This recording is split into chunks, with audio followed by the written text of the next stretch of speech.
So Calvin, you were here on January 6th, but what did you think was going on that day? It was a really weird experience because, first of all, it was during COVID.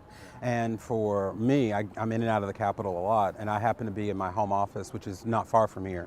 And when I saw what was happening on TV, my first thought was they opened the tours back up, and because they were closed because of COVID. Yeah. And then when I saw the Confederate flags, that this was not something normal. You've been in D.C. for a while. Can America tolerate another term of Trump? We now know what happened. And we are now faced with a candidate who not only says it was fine, but even brags about it happening. And so he's running again and leading in the polls. And so we're now faced with a situation where, do we want to test it? Because it's no secret what he wants to do and the threat that he poses. And so I think our system is strong enough, but our system is only as strong as the people that we elect to lead us. What is it, do you think, about American society that has elevated Trump, right? Not just once, not twice, but 3 times now to run for president. I mean, you're a student of politics, a student of this building. We've heard about the right, left. I mean, does Trump really fall anywhere on this political spectrum that we've all learned about? I believe that there's an element of his base of support that it's based in racism, and it's based in wanting to see America.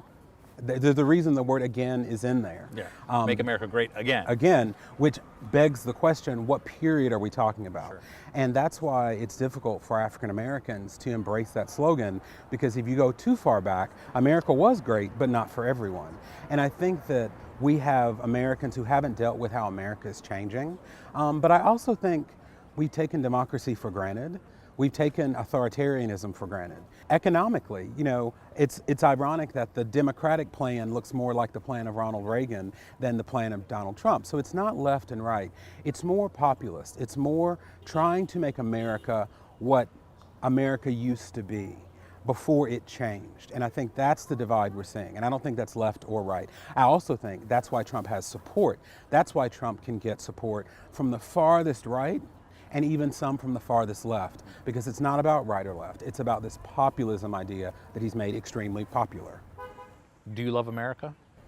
Yes, without a doubt. But just like I love my family, when I have issues with my family members, we have it out. And I'm not on the best of terms with all my family members, but they're still family. And I think that's the way I feel about America. And I am very proud to be American. And part of that is loving my country enough to stand up for what I think we should be, and recognizing that because I disagree with some other Americans about it, same way I'm not cutting anybody off in my family, I'm not cutting anybody off here in my country. No. Shukran, Calvin. Thank you.